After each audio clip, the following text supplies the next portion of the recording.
Everyday I dream about hair 2024 September 21 നടി Sean Romy ഇങ്ങനെയൊരു കുറിപ്പിടുമ്പോൾ ഇതിന് കാരണം ആരാധകർക്ക് വ്യക്തമായിരുന്നില്ല.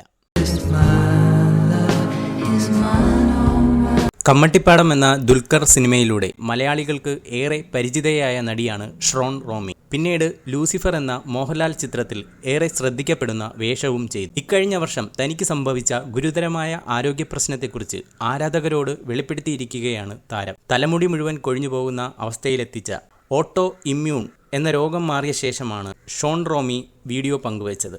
ചർമ്മത്തെ ബാധിച്ച ഈ രോഗാവസ്ഥയെ തുടർന്ന് മുടി മുഴുവൻ കൊഴിഞ്ഞുപോയെന്നും ഭ്രാന്തമായ അവസ്ഥയായിരുന്നു 2024 സമ്മാനിച്ചതെന്നും റോമി എഴുതി.